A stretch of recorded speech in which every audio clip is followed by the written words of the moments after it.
మనిషి యొక్క దైనందిక జీవితంలో ప్రతిరోజు ఒత్తిడి అనేది సహజంగా ఉన్నటువంటి ఒక పరిస్థితి. శ్వాస ఏ విధంగా తీసుకుంటారో ఆ విధంగా ప్రతి ఒక్క మనిషికి స్ట్రెస్ అనేది ఎక్కువ అవుతున్నాయి. స్ట్రెస్ ఎక్కువైనటువంటి నేపథ్యంలో హార్ట్ స్ట్రోక్ రావచ్చు, కిడ్నీ ఫెయిల్యూర్ కావచ్చు, ఇలా రకరకాలైనటువంటి జబ్బులు బారిన పడేటువంటి అవకాశం ఉంది. ఇవాళ ప్రపంచవ్యాప్తంగా హైపర్ టెన్షన్ డేకి సంబంధించినటువంటి అంశాల్లో ఈవేళ థీమ్ 2025కి సంబంధించి మీ యొక్క బీపీని అక్యురేట్గా మెజర్ చేసుకోండి, లాంగ్ లైఫ్ జీవించండి అనేటువంటి ఒక థీమ్తో ముందుకు వెళ్తుంది. సో ప్రపంచమంతా కూడా ఒత్తిడితోనే ఉన్నటువంటి ఒక పరిస్థితి. అది మన ఆహారపు అలవాట్లు కావచ్చు, మరి కుటుంబంలో ఉన్నటువంటి గొడవలు కావచ్చు, లేదా ఇతర కారణాలు కావచ్చు. ఏదేమైనప్పటికీ ఈవేళ బ్లడ్ ప్రెషర్ అనేది కూడా ప్రతి ఒక్కరికి ఉంది. ప్రతి ఒక్కరు ట్యాబ్లెట్స్ యూజ్ చేయాల్సినటువంటి ఆవశ్యకత ఎంతైనా ఉంది. కొంతమంది ఏమో సొంత వైద్యం చేసుకొని ప్రాణాలు పైకి తెచ్చుకునేటువంటి ప్రమాదం కూడా ఉంది. సో నేపథ్యంలో వీటి నివారణ చర్యలు, తీసుకోవాల్సినటువంటి జాగ్రత్తలు అనేటువంటి అంశం మాట్లాడడానికి మనతో పాటు ప్రముఖ హాస్పిటల్ అయినటువంటి ఆస్టర్ నారాయణ హాస్పిటల్లో విధులు నిర్వర్తిస్తున్న అభిషేక్ గారు ఉన్నారు. Interventional cardiologist and heart failure specialist ఉన్నారు. వారితో కూడా మాట్లాడి ఈ రోజుకి సంబంధించినటువంటి వివరాలు తెలుసుకునేటువంటి ఒక ప్రయత్నం చేస్తాం. నమస్కారం సార్. నమస్కారం అండి. సో అభిషేక్ గారు, ఈవేళ హైపర్ టెన్షన్ డేకి సంబంధించినటువంటి ఇష్యూలో థీమ్ కూడా చాలా ఇంపార్టెంట్ ఉంది. సో మీ నోటీస్లో ఉంటుంది ఈవేళ థీమ్, దాని యొక్క ప్రాముఖ్యత ఏంది, దాన్ని ఏ విధంగా అందరూ నడుచుకోవాలంట? ముందుగా సిటీ కేబుల్ తిరుపతికి నా ధన్యవాదాలు. నాకు ఈ అవకాశం ఇచ్చినందుకు వారికి మళ్ళీ థ్యాంక్స్ చెప్తున్నాను. సో హైపర్ టెన్షన్ థీమ్ గురించి మీరు అడిగిన క్వశ్చన్ చాలా మంచి క్వశ్చన్ అండి. సో బీపీ నెంబర్ అనేది చాలా ఇంపార్టెంట్. దాన్ని ఎంత అక్యురేట్గా పెట్టుకుంటే మనం ఎంత లాంగ్ టర్మ్లో బ్యాడ్ అవుట్కమ్స్ లేకుండా ఒక మనిషి జీవించవచ్చు, అంటే లివ్ లాంగర్, దానికోసమే ఈ థీము. సో ఒక మనిషి జీవితంలో బ్లడ్ ప్రెషర్ అనేది చాలా వరకు మనం దాన్ని ఫస్ట్ ఆఫ్ ఆల్ ఒక పేషెంట్ మన దగ్గరకు రాగానే బీపీ ఉందని చెప్పగానే వాళ్ళు ఫస్ట్ షాక్లో సర్ప్రైజ్ అయ్యి నాకు బీపీ ఉందా అంటారు. దాన్ని యాక్సెప్ట్ చేయడానికే చాలామందికి చాలా రోజులు టైం పడుతుంది. సగం మంది డినయల్ మోడ్లో ఉంటారు.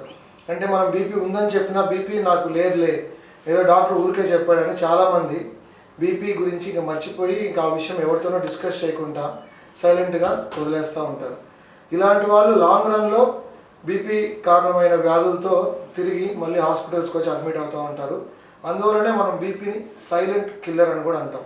సో బీపీ ఏం చేస్తుందంటే సైలెంట్గా మన ఎండ్ ఆర్గాన్స్ అంటాం, అంటే హార్ట్, బ్రెయిన్, కిడ్నీ, కళ్ళు, వీటిని సైలెంట్గా డ్యామేజ్ చేస్తుంది. ఆ వ్యాధి తీవ్రత ఎక్కువైనప్పుడు మాత్రమే వాళ్ళు మన దగ్గరికి హాస్పిటల్స్లో వచ్చి ల్యాండ్ అవుతారు. ఎస్పెషల్లీ హార్ట్ని ఇబ్బంది పెట్టినప్పుడు హార్ట్ ఫెయిల్యూర్, అదే హైపర్ టెన్సివ్ హార్ట్ ఫెయిల్యూర్ అంటాం, దాంతో వస్తారు. అదే బ్రెయిన్ని కానీ ఇబ్బంది పెట్టిందంటే స్ట్రోక్, పెరాలసిస్, పక్షవాతంతో వచ్చి అడ్మిట్ అవుతారు. లేకపోతే కిడ్నీ ఫెయిల్యూర్తో డయాలసిస్ యూనిట్లో ఉంటారు. లేకపోతే కళ్ళు సమస్యలతో కంటి డాక్టర్ దగ్గర ఇబ్బంది పడుతూ ఉంటారు. సో వీటన్నిటినీ మనం సరిదిద్దుకోవాలంటే ఫస్ట్ బీపీ ఉందా లేదా తెలుసుకోవాలి. దానికి వివిధ పద్ధతులు ఉన్నాయి. అవి ఏందని మనం నెక్స్ట్ టాక్లో చూద్దాము. Right sir. అంటే ఇప్పుడు ప్రతి ఒక్కటి కూడా prevention is better than cure అంటారు. అంటే ముందు జాగ్రత్తలు తీసుకోవాల్సినటువంటి ఆవశ్యకత ఎంత? ఒక వ్యక్తికి బీపీ వచ్చిందని నిర్ధారించుకోవడం ఎలా చేయాలి?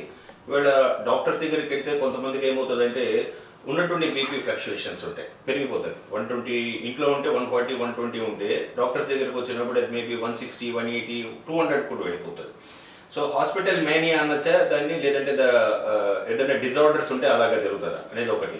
ఇవాళ మెడికేషన్ తీసుకోవాలంటేనే కొంతమంది భయపడతారు, రోజు ట్యాబ్లెట్స్ వేసుకోవాలి అనేటువంటి భయం, సైడ్ ఎఫెక్ట్స్ ఏమైనా వస్తుంది అనేటువంటి భయం. సో సొంత వైద్యానికి కూడా వెళ్ళిపోతున్నటువంటి ఒక పరిస్థితి. లేదంటే నియంత్రణ చర్యలో భాగంగా సోడియంకి సంబంధించినటువంటి మెడిసిన్, ఉప్పు తగ్గించుకోవడానికి ట్రై చేస్తుంటారు.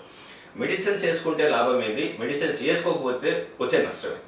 సో మీరు అడిగిన క్వశ్చన్స్ అన్నిటికీ ఆన్సర్ చేస్తానండి. ఫస్ట్ క్వశ్చన్ మీరు అడిగింది హాస్పిటల్కి రాగానే బీపీ ఎక్కువ అవుతుంది, ఇంట్లో ఉంటే బీపీ నార్మల్. దీన్ని మెడికల్ టర్మినాలజీలో వైట్ కోట్ హైపర్ టెన్షన్ అంటాం. అంటే పేషెంట్ ఇంట్లో ఉన్నప్పుడు ఖాళీగా ఆయన విరామ సమయంలో ఉన్నప్పుడు బీపీ నార్మల్గా ఉండొచ్చు. హాస్పిటల్కి రాగానే యాంగ్జైటీ వల్ల కొద్దిమందికి బీపీ ఎక్కువగా చూపించవచ్చు. దీన్ని ఏ విధంగా మనం కనుక్కోవచ్చు అంటే, ఒకటి మల్టిపుల్ బీపీ రికార్డింగ్స్. హాస్పిటల్లోనే రాగానే ఫస్ట్ రీడింగ్ తీసుకున్న వెంటనే బీపీ అని లేబుల్ చేయకుండా కొంతసేపు బయట కూర్చొని ధ్యానము, మెడిటేషన్ ఏదో ఒకటి చేసుకొని మళ్ళీ పీరియడ్గా ఒక 2-3 రికార్డింగ్స్ చేసి ఆ టైంలో కాఫీ, టీ ఇలాంటివి అవాయిడ్ చేయమని చెప్పి బీపీ తీయడం ఒక పద్ధతి. ఇంకొక పద్ధతి ఏంటంటే ఇప్పుడు లేటెస్ట్గా మేము సజెస్ట్ చేసేది హోమ్ బీపీ మానిటరింగ్. అంటే పేషెంట్ ఇంటి దగ్గరే ఆటోమేటిక్ బీపీ ఆపరేటెడ్ మిషన్స్తో ఇట్లా లెవెల్డ్గా ఇట్లాంటి టేబుల్ మీద కూర్చొని కామ్ పీస్ఫుల్ ఎన్విరాన్మెంట్లో టీ కాఫీ ఏం తాక్కుంటా రిలాక్స్డ్గా లెగ్స్ కామ్గా పెట్టుకొని లెగ్స్ మళ్ళీ ఇట్లా క్రిస్ క్రాస్గా వేసి కూర్చోకూడదు, నార్మల్గా లెగ్స్ వేసుకొని కూర్చొని టేబుల్ మీద చేయి పెట్టుకొని బీపీ కఫ్ని కట్టుకొని ఆటోమేటిక్ రికార్డింగ్ నొక్కగానే ఒక బీపీ రీడింగ్ వస్తుంది. ఇట్లా యావరేజ్ ఆఫ్ రీడింగ్స్ ఎవ్రీ డేలో ఒక 5 to 6 readings irrespective of your meal, average of 5 to 6 readings తీసుకొని దాన్ని డాక్టర్ దగ్గరికి కూడా తీసుకురావచ్చు. దీనే హోమ్ బీపీ మానిటరింగ్ అంటాం. దాని ఇంకో పద్ధతి ఉంది, దాన్ని ఆంపులేటరీ బ్లడ్ ప్రెషర్ మానిటరింగ్ అంటాం. ఇది హాస్పిటల్లోనే చేస్తాము. ఒక బీపీ కఫ్ ఆటోమేటిక్ బీపీ కఫ్ని పేషెంట్ చేతికి ఫిక్స్ చేసి దాని మెడలో ఒక వాక్మెన్ డివైస్ లాగా వేసేసి పేషెంట్ ఇంటికి పంపిస్తాం. పంపించినప్పుడు ఈ బీపీ మిషన్ ఏం చేస్తుందంటే పగలు ఎవ్రీ హాఫ్ అన్ అవర్కి ఒకసారి బీపీ అదే రికార్డ్ చేస్తుంది. బీపీ రికార్డింగ్ టైంలో పేషెంట్ ఏ పని చేస్తున్నా కొంచెంసేపు ఆగి వెయిట్ చేయాలి. దాని తర్వాత ఆయన రొటీన్ పనులు ఐటీ ఎంప్లాయీ అయితే ఐటీ వర్క్ చేసుకోవచ్చు, న్యూస్ రిపోర్టర్ అయితే న్యూస్ రిపోర్టింగ్ చేసుకోవచ్చు, అట్లా ఆయన రొటీన్ పనులు ఆయన చేసుకోవచ్చు. నైట్ టైం ఏం చేస్తుందంటే ఎవ్రీ 1 అవర్కి ఒకసారి బీపీ రికార్డ్ చేస్తుంది. అట్లా ఒక రోజులో 40 నుంచి 50 రికార్డింగ్స్ తీసుకుంటుంది ఆటోమేటిక్ బీపీ మిషన్. దీన్నే ఆంబులేటరీ బీపీ మానిటరింగ్ అంటాం. ఈ ఒక ఆంబులేటరీ బ్లడ్ ప్రెషర్ మానిటరింగ్ అనేది చాలా వరకు అండర్ యూటిలైజ్డ్ అండి. ఈవెన్ డాక్టర్స్ పరంగా కూడా చాలా వరకు దీన్ని వాడరు. ఒకటి దాన్ని మెయింటైన్ చేసే విధానము, సెకండ్ థింగ్ పేషెంట్స్ దానికి ఒప్పుకోవడం. అంటే 24 గంటలు ఒక మిషన్ మీ చేతిని పట్టుకొని టైట్గా బిగించడం, ఇవన్నీ పేషెంట్కి ఫ్యాక్టర్స్ వల్ల ఇది ఎక్కువ చేయరు. బట్ ఈ టెస్ట్ ఒక రిజల్ట్స్ చాలా బాగుంటాయి. దీనివల్ల మనకి ఒక డేలో బీపీ ఎంత వేరియేషన్ వస్తుంది, బీపీ లోడ్ ఎంత ఉంది పేషెంట్కి, ఈ లోడ్ వల్ల లాంగ్ టర్మ్లో మన కళ్ళు కానీ హార్ట్ కానీ కిడ్నీ కానీ బ్రెయిన్ కానీ డ్యామేజ్ అవుతుందా లేదా, నైట్ టైం బీపీ ఎట్లా వేరీ అవుతుంది, ఎర్లీ మార్నింగ్స్ బీపీ ఎట్లా వేరీ అవుతుంది, ఇవన్నీ మనం ఏబిపిఎం అనే మిషన్ ద్వారా తెలుసుకోవచ్చు. ఇది సార్ అడిగిన ఫస్ట్ క్వశ్చన్కి నేను ఇచ్చిన ఆన్సర్. సెకండ్ క్వశ్చన్ సాల్ట్ గురించి మాట్లాడారు. Again salt is very very interesting topic అండి. మనం మామూలుగా ఏ పేపర్ తీసుకున్న న్యూస్ పేపర్ తీసుకున్నా లేకపోతే గూగుల్లో కొట్టినా కూడా less than 5 grams of salt తినాలి అని రాసి ఉంటారు. సాల్ట్ డిఫరెంట్ అండి, సోడియం డిఫరెంట్ అండి. సో ఇప్పుడు 5 grams ఆఫ్ సాల్ట్ అంటే దాంట్లో 2 grams ఆఫ్ సోడియం ఇంటేక్ ఉంటుంది.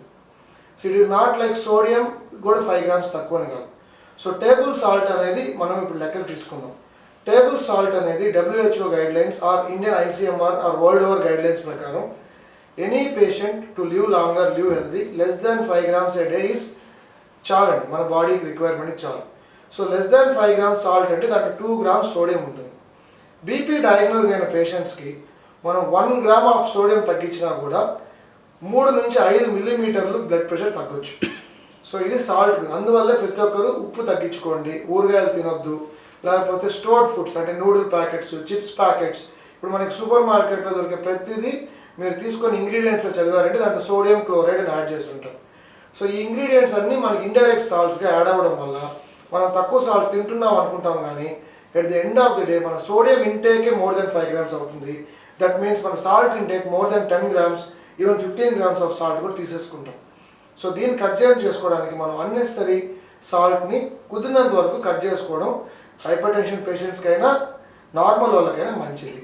ఈ దైనందిక జీవితంలో ప్రతి ఒక్కరు ఫుడ్ హ్యాబిట్స్ అనేది ఒకటి ఉంటుంది. ఆ ఫుడ్ హ్యాబిట్స్ కూడా చాలా వరకు ఏమంటే ఇంటికి వచ్చిన తర్వాత బయట పోయి తినడానికి ఎక్కువ కాన్సన్ట్రేషన్ చేస్తారు.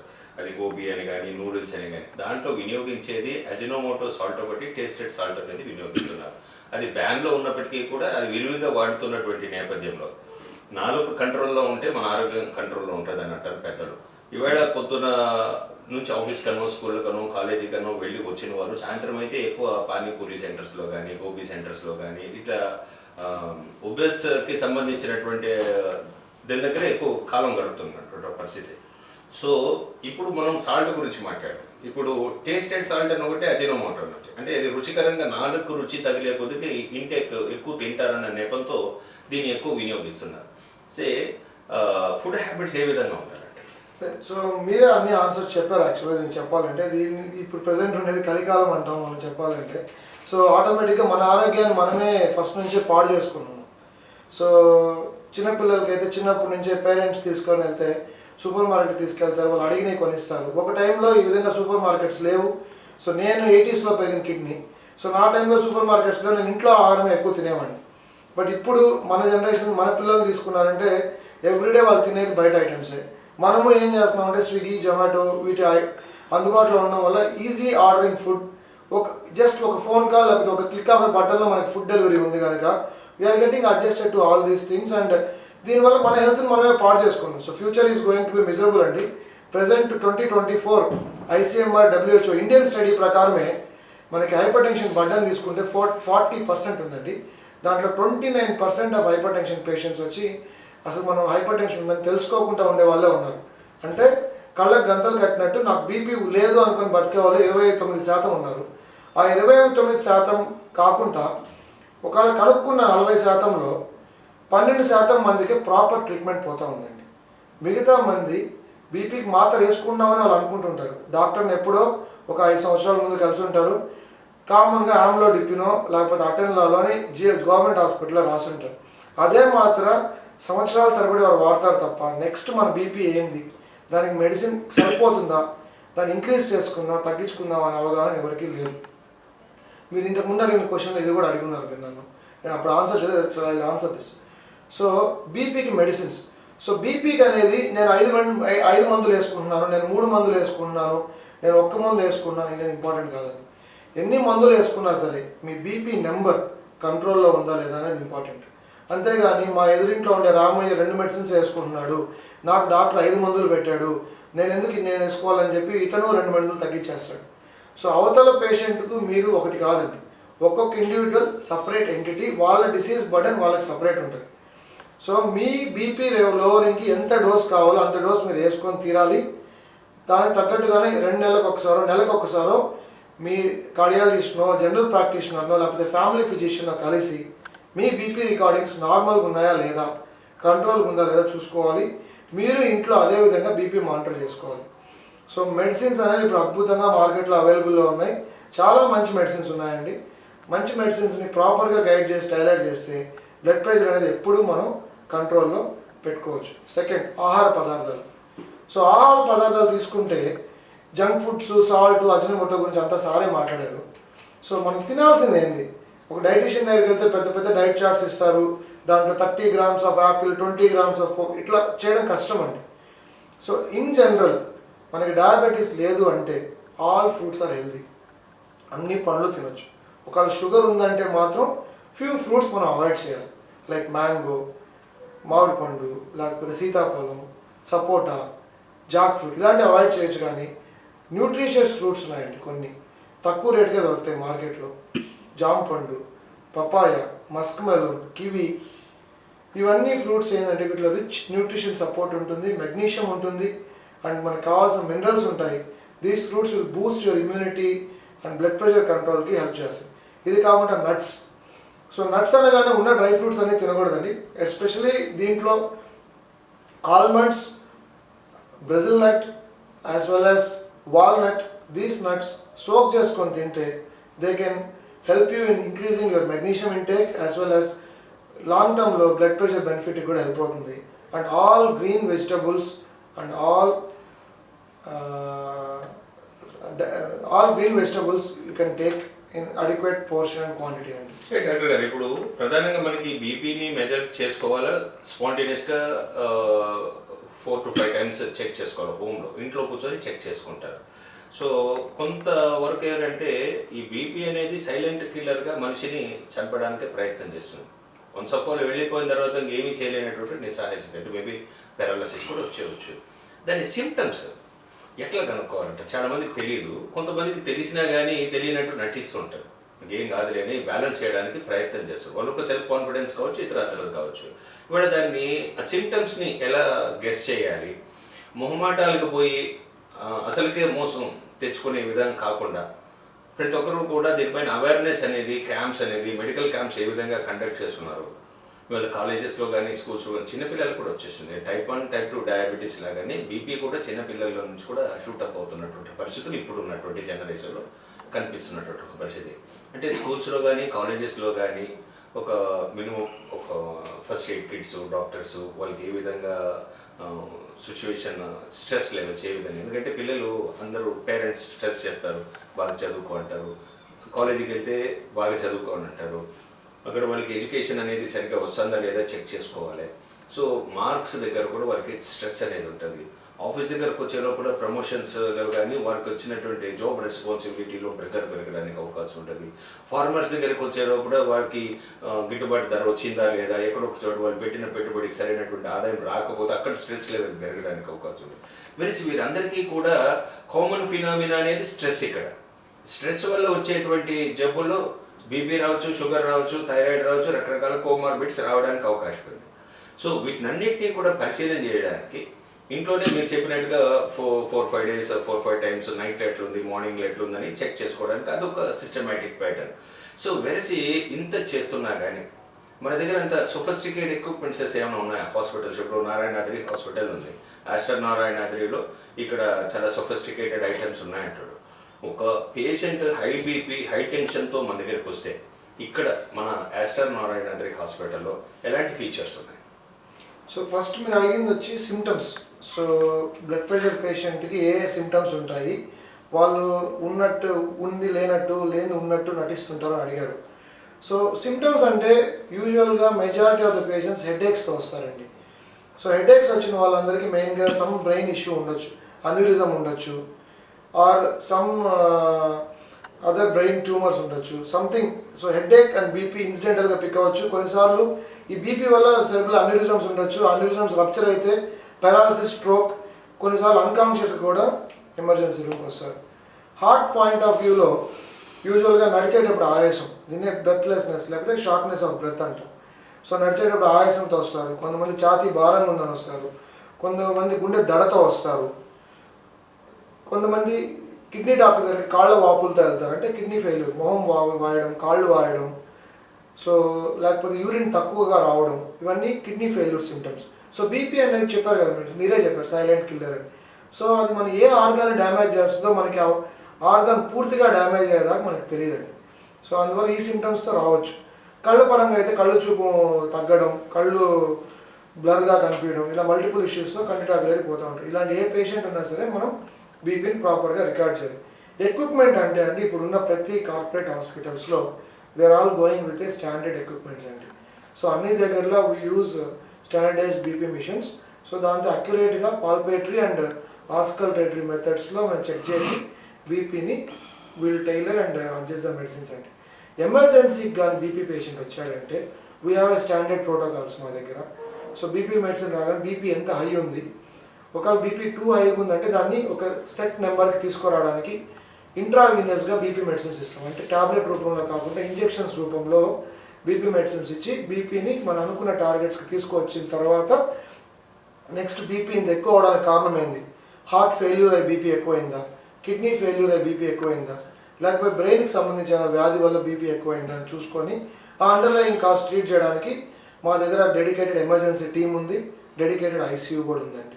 సో దీన్ని బట్టి మేము నెక్స్ట్ లెవెల్ ఆఫ్ ట్రీట్మెంట్ని అందజేస్తున్నాం తిరుపతి ప్రజానికి. అంటే ఇక్కడ బీపీ టాబ్లెట్స్ ఆపేసిన తర్వాత లేదా హై బీపీ హైపర్ టెన్షన్ వచ్చిన తర్వాత బ్లడ్ క్లాట్స్ రావడానికి అవకాశం ఉంటుంది. బీపీ టాబ్లెట్కి బ్లడ్ క్లాట్కి సంబంధం లేదండి. బీపీ టాబ్లెట్స్ ఆపడం వల్ల బీపీ ఎక్కువ అయితే బ్రెయిన్లో ఉండే రక్తనాళాలు ఏమైనా వీక్గా ఉంటే అవి రప్చర్ అవుతాయండి. దీన్నే హెమరేజ్ అంటాం. So most common cause of పక్షవాతం ఎస్పెషల్లీ బీపీ పేషెంట్స్లో ఏంటంటే haemorrhagic bleed. So haemorrhagic bleed వస్తే అది పేషెంట్కి లైఫ్ లాంగ్ ఒక పెద్ద బాధనే అండి. ఎందుకంటే బ్రెయిన్ మేజర్ సర్జరీ చేస్తారు బ్రెయిన్ డాక్టర్స్, సర్జరీ చేసి ఆ హెమరేజ్ని ఫిక్స్ చేయాలి. కొంతమందిలో సర్జరీ కూడా ఫెయిల్ అవుతుంది. ఫెయిల్ అయిన పక్షంలో వాళ్ళు జీవితకాలం బెడ్ రిడన్ అవుతారు. అంటే బీపీ హైపర్ టెన్షన్ సివియారిటీస్ చాలా ఉంటాయి. సో దాన్ని చాలా మందికి తెలియదు, ఏముంటుందిలే ఏం కాదులే అనుకుంటారు. అంటే సీజనల్గా రైనీ సీజన్ కానీ సమ్మర్, ముఖ్యంగా సమ్మర్లో తీసుకుంటే హైపర్ టెన్షన్స్కి సంబంధించినటువంటి వారిలో తెలియని స్ట్రోక్స్ తగులుతూ ఉంటుంది అని అంటారు. అది వాస్తవమే. So hypertension patients especially కంట్రోల్డ్గా హైపర్ టెన్షన్ పెట్టుకొని మెడిసిన్స్ మీద ఉండేవాళ్ళు సమ్మర్లో కొంచెం కేర్ఫుల్గానే ఉండాలి. మీరు అడిగినట్టు కొంతమంది డయూరిటిక్స్ అనే మెడిసిన్స్ వేసుకుంటూ ఉంటారు, బీపీ తగ్గించడానికి వాడతామండి. అది ఈ డయూరిటిక్స్ వేసుకునే వాళ్ళలో ఏమవుతుందంటే బాడీలో ఉండే ఉప్పు నీరు మెడిసిన్ కొంచెం బయటకు పంపిస్తూ ఉంటుంది. వీళ్ళు ఆ సమయంలోనే ఈ వేసవి టైంలో ఎండల్లో తిరగడము, వేడి ఎన్విరాన్మెంట్లో ఉండడం వల్ల ఆల్రెడీ మన బాడీలో ఆ మెడిసిన్ డిహైడ్రేట్ చేస్తూ ఉంటుంది మనల్ని. వీళ్ళు ఎండలో తిరగడంలో ఎక్కువగా డిహైడ్రేట్ అవ్వడం వల్ల వాళ్ళు లో బీపీ లేకపోతే బ్రెయిన్ స్ట్రోక్స్ వచ్చే ఛాన్సెస్ ఉన్నాయి. అంటే ఇంటేక్ ఆఫ్ వాటర్ అంటే ఇక్కడ బీపీ పేషెంట్స్కి వచ్చేటప్పుడు అది కిడ్నీ పైన ఎఫెక్ట్స్ చూపిస్తున్నటువంటి నేపథ్యంలో అంటే కొంతమందికి ఏంటంటే మెడిసిన్స్ వాడితే సైడ్ ఎఫెక్ట్స్ వస్తుందని doctor 5 grams 10 grams 15 grams depending on the body of the patient suggest చేస్తే వీళ్ళు దాన్ని తగ్గించుకోవడానికి ప్రయత్నం చేస్తారు. ఒకేసారి అన్ని మందులు వాడేస్తే మళ్ళీ ప్రాబ్లం అవుతుంది, నిదానంగానే వాడుకుందాం అన్నటువంటి ఒక అనాలోచితమైనటువంటి నిర్ణయాలు కావచ్చు, ఓవర్ కాన్ఫిడెన్స్ కూడా కావచ్చు. 2 అంశాలు ఉంటాయి. డాక్టర్ మనకి ఎక్కువ డోస్ పెడతారు, ఆ డోసుని తగ్గించుకుందాం అంటే జనరల్గా డాక్టర్ దగ్గరికి వెళ్ళినప్పుడు వారానికి సంబంధించో 10 రోజులకు సంబంధించో మెడికేషన్ చేస్తారు. దాంట్లో తీసుకునేది 5 రోజులకు మాత్రమే తీసుకుంటారు. తగ్గితే చూద్దాము ఎందుకు మెడిసిన్స్ వేస్ట్ చేసుకుంటారు, కానీ డాక్టర్ ఆలోచించే పెడతారు. ఎందుకంటే డాక్టర్ చదువుకున్నటువంటి వ్యక్తి కాబట్టి ఎదుటి ఒక పేషెంట్ ఒక స్టేటస్ని బట్టి 10 డేస్కి మాత్రమే పెడతారు. కానీ 10 డేస్కి ఎందుకు 5 రోజులు వాడుకుంటే చాలనేటువంటి వారు కూడా ఉంటారు. అంటే పొదుపు చర్యలు అనుకోవచ్చు, లేదా ఓవర్ కాన్ఫిడెన్స్ ఓవర్ రియాక్షన్స్ వల్ల కూడా కావచ్చు. సో వెరసి తగ్గించి మెడిసిన్స్ తీసుకుంటే వచ్చే ప్రమాదాలు ఎంతవరకు ఉంటుంది? సో ఇది యూజువల్గా మీరు చెప్పిన పాయింట్ ఆల్మోస్ట్ ఒక 10 మందిలో 5-6 మంది పేషెంట్స్ ఈ విధంగా ఆలోచించే వాళ్ళు ఉంటారు. దీంట్లో పేషెంట్ తప్పుతో పాటు డాక్టర్ తప్పు కూడా ఉందని నేను చెప్తాను. Actually I'm contradicting myself. So డాక్టర్గా నా బాధ్యత ఏంటంటే పేషెంట్ని కౌన్సిల్ చేయాలి. So patient counselling plays a key role అండి బ్లడ్ ప్రెషర్లో. ఎందుకంటే ఏ మనిషి అయినా సరే ఆరోగ్యంగా ఉన్నప్పుడు వాళ్ళ మైండ్ సెట్ వేరు, ఒక అనారోగ్యం వచ్చింది అనగానే వాళ్ళ ఆలోచన వాళ్ళ జీవన విధానం మారిపోతుంది. సెకండ్ థింగ్, వాళ్ళకి ఫ్యామిలీలో మల్టిపుల్ ఇబ్బందులు ఉంటాయి, ఫైనాన్షియల్ కన్స్ట్రెయింట్స్ ఉంటాయి. ఇవన్నీ ఫ్యాక్టర్స్ వల్ల మందులు కొనాలన్నా మందులు మింగాలన్నా ఒక బాధ ఒక ఆలోచన ఉంటుంది. సెకండ్ థింగ్, అనవసరమైన యాడ్స్ గూగుల్లో ఈ మెడిసిన్కి ఈ సైడ్ ఎఫెక్ట్స్ ఉంటాయి, అవన్నీ ఐటీ ఎస్పెషల్లీ వీళ్ళు చదవడం వల్ల వాళ్ళు ఏం చేస్తారంటే డాక్టర్ నాకు ఇంత డోస్ రాయించాడు, నేను ఇంత డోస్ ఎందుకు మింగాలి, నేను తగ్గించి మింగిది చూస్తాను అని వాళ్ళంటే వాళ్ళే సెల్ఫ్ ట్రీట్మెంట్ చేసుకుంటారు. ఇది ఒక రకమైన గ్రూప్ ఉంటుంది. ఇవన్నీ మనం ఎలా అవాయిడ్ చేయొచ్చు అంటే మన క్లినిక్లోనే ఒక 5 minutes స్పెండ్ చేసేది ఇంకొక 5 minutes extra 10 minutes extra counselling అనే చేయాలి. లేదు మనం బిజీ ప్రాక్టీషనర్గా ఉన్నప్పుడు at least we must have a separate hypertension counsellor. So BP medicines ఎలా మింగాలి, బీపీ మెడిసిన్స్ ఒక రోల్ ఏంది, ఏ టైంలో వేసుకోవాలి, ఎలా వేసుకోవాలి, డైట్ ఏంది అని diet counsellor with hypertension counsellor ఉంటే ఇంకా బెటర్ అండి. వెస్ట్రన్ వరల్డ్లో మనకి ఈ కౌన్సిలర్స్ అనే వాళ్ళు అవైలబుల్గా కూడా ఉన్నారు. సెకండ్ థింగ్, ఈ కౌన్సిలర్స్ ఏం చేస్తారంటే పేషెంట్ని ఫాలో చేస్తారు. ఇప్పుడు డాక్టర్ మెడిసిన్ ప్రిస్క్రైబ్ చేశారు, so every 3rd day or 4th day పేషెంట్కి కాల్ వెళ్తుంది, లేకపోతే ఒక మెసేజ్ వెళ్తుంది. సో మెడిసిన్స్ వేసుకుంటున్నారా లేదా ఒక రిమైండర్ లాగా. సో మన టిపికల్ హ్యూమన్ మైండ్ సెట్ ఏంటంటే మనం ఎవరో ఒకరు రోజు చెప్తా ఉండాలి. చిన్నప్పుడు మన అమ్మ నాన్న చెప్తారు లేరా ట్యూషన్కి వెళ్ళరా, అట్లా మనకి ఎవరో ఒకరు మనకి చెప్పాలి. ఆ విధంగా కౌన్సిలర్స్ రోల్ అది అనమాట. ఇప్పుడు చాలా వరకు ఫార్మా కంపెనీస్ ముందుకు వస్తున్నాయండి హైపర్ టెన్షన్ ప్రోగ్రామ్స్. ఈవెన్ నేను నా క్లినిక్స్లో చేస్తున్నాను. సో మన ఫార్మా కంపెనీ కౌన్సిలర్స్ ఏం చేస్తారంటే వాళ్ళకి ఫోన్ చేసి మెడిసిన్స్ వేసుకుంటున్నారో లేదా అన్నీ చేసి నాకు సెట్ ఫీడ్బ్యాక్ కూడా ఇస్తాను. సో ఈ విధంగా మనము పేషెంట్ కాంప్లైన్స్ని ఇంక్రీజ్ చేయొచ్చు. అంటే ఒక డ్రాప్అవుట్స్ ఒక 10 మందికి మనం బీపీ మెడిసిన్ స్టార్ట్ చేస్తే ఇంతకుముందు 5 మంది వేసుకోకపోతే ఈ విధంగా చేయడం వల్ల 10 మంది వేసుకోరేమో కానీ 8 మంది దాకా మనం అక్యురేట్గా వేసుకోవడం చేయొచ్చు.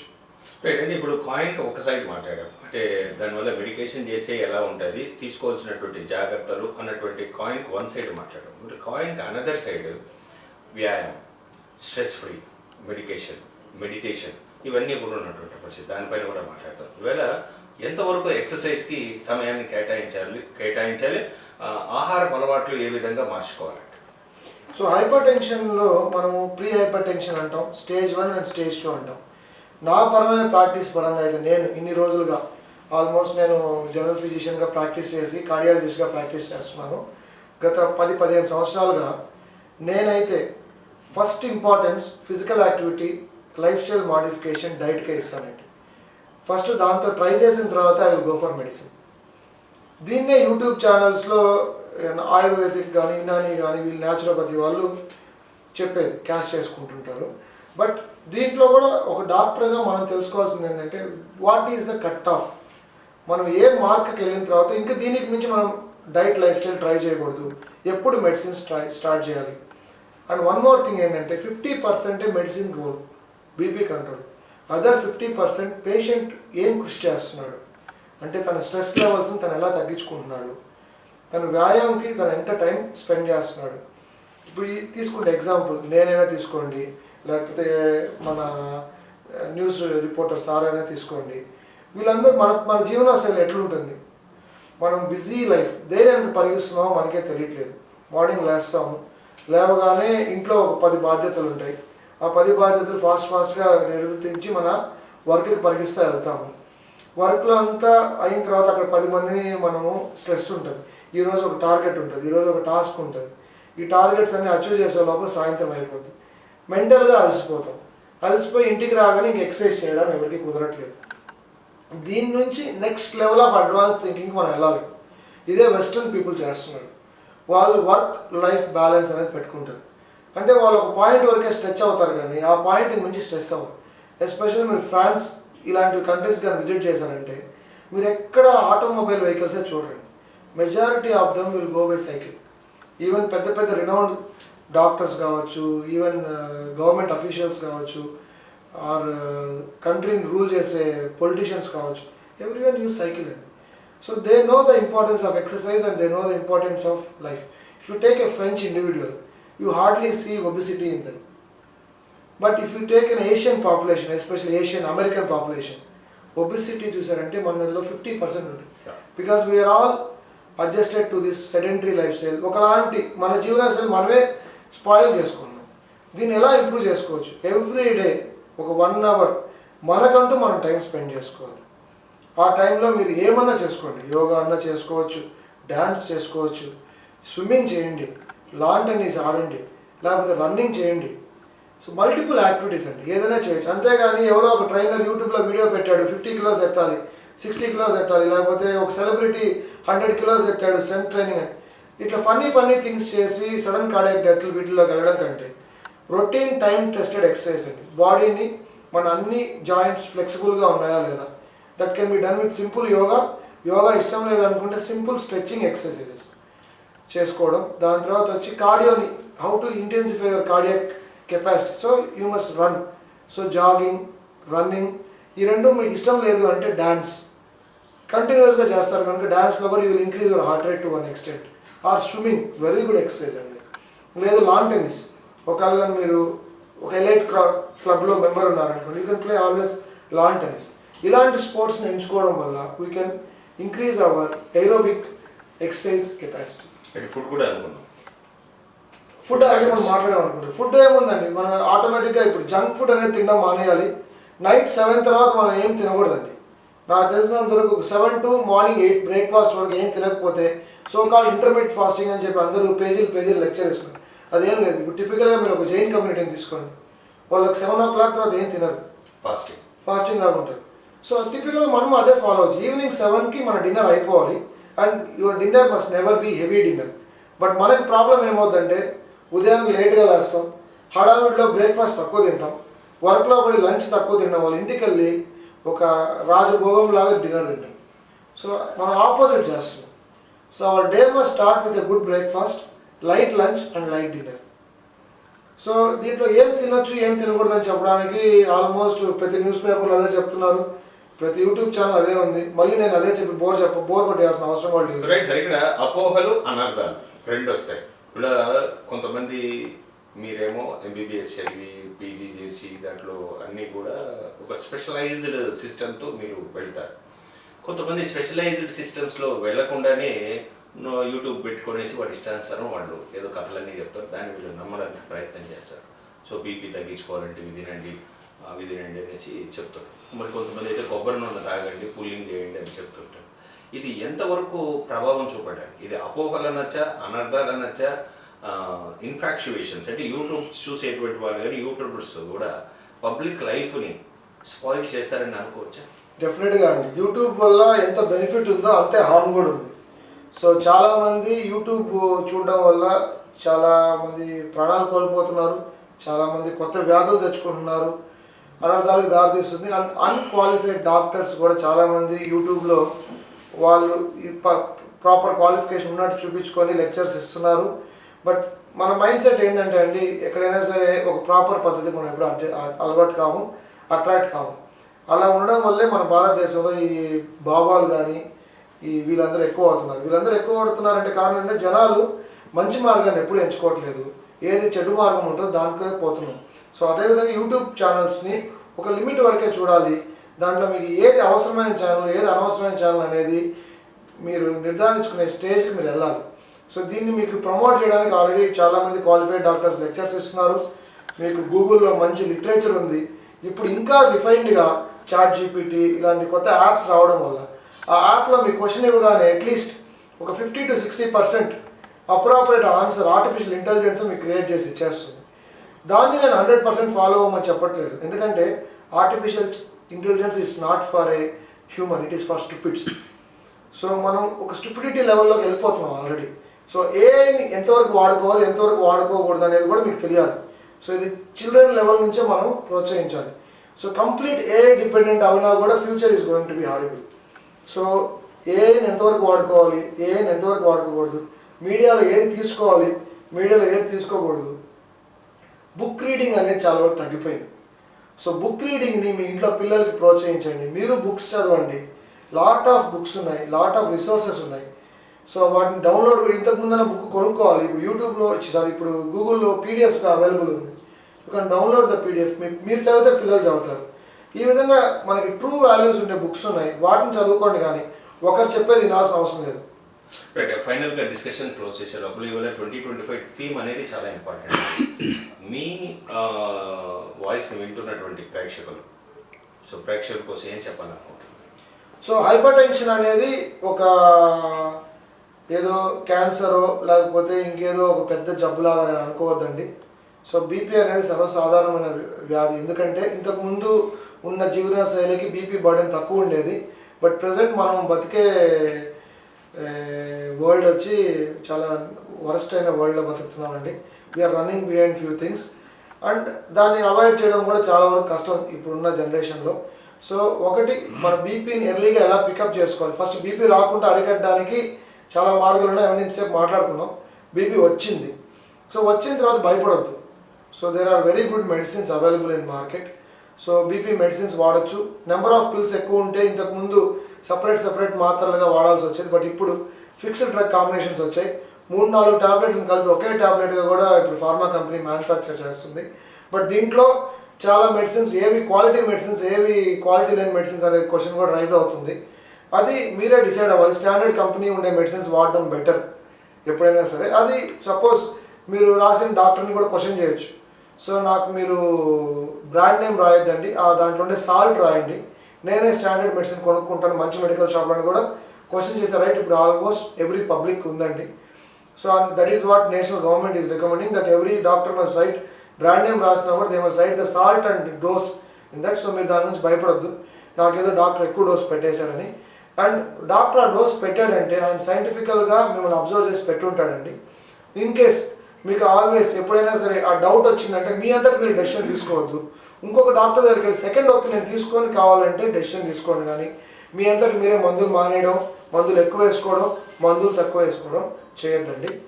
బీపీ మెడిసిన్స్ కాకుండా ఇప్పుడు నూతన టెక్నాలజీ కూడా వచ్చిందండి. దీన్ని రీనల్ డీనర్వేషన్ థెరపీ అంటాం. అంటే ఏంటంటే బీపీ మందులు 5కు మించి ఎక్కువ మందులు వాడే పేషెంట్స్కి బీపీ కంట్రోల్ లేదంటే కాలు గుండా ఒక కెథెటర్ తీసుకెళ్ళి కిడ్నీకి పోయే రక్తనాళాల్లో ఉండే నర్వ్స్ని ఒక అబ్లేషన్ కెథెటర్ తీసుకెళ్ళి దాన్ని బంద్ చేస్తాం. బంద్ చేయడం వల్ల ఏమవుతుందంటే కిడ్నీ అండి మీ బీపీ రెగ్యులేషన్లో మెయిన్ రోల్ ప్లే చేస్తుంది. ఆ రెగ్యులేటరీ మెకానిజంని మేము ఆల్టర్ చేయడం వల్ల 5 మెడిసిన్స్ వేసుకునే వాళ్ళు సింగిల్ టాబ్లెట్ కూడా మారచ్చు. అంటే కొంతమంది భయపడతా ఉంటారు, నాకు 6 మెడిసిన్స్ పెట్టేశారు మా సారు, సో నేను ఎలా చేయాలి అని. అప్పుడు దానికి కూడా ఇప్పుడు డిసీజ్ బర్డెన్ తగ్గడానికి నూతన టెక్నాలజీస్ చాలానే వస్తున్నాయి. So future is going to more lightening. So మీకు ఎప్పుడు ఒక లైమ్ లైట్ అనేది ఉంది. So you must meet your proper doctor and you must keep your blood pressure under accurate levels to live longer and healthy. చూసారుగా ఇప్పటి వరకు కూడా doctor Abhishek గారు ఇచ్చినటువంటి వాల్యుబుల్ సజెషన్స్. సాధారణంగా డాక్టర్ అందుబాటులోకి రారు. మనం కోరిన నేపథ్యంలో మన కోసం సిటీ కేబుల్ ప్రేక్షకుల కోసం ఒక హాఫ్ అన్ అవర్ పాటు తన అభిప్రాయాన్ని కూడా తెలియజేశారు. వాళ్ళు prevention is better than cure అంటారు. అంటే ఒక రోగం మనకు వచ్చే లోపల ముందు జాగ్రత్తలు తీసుకోవాల్సింది చాలా అవసరం ఉంది. వాళ్ళు ఒత్తిడిని జయించాలి.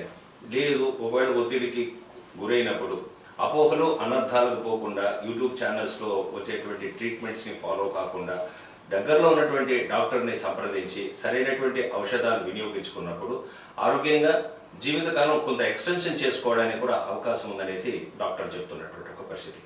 ఇది వాటి డిస్కషన్. రేపు మరో అంశంపై మళ్ళీ కలుగుతాం. అందరికీ సెలవు. నమస్కారం.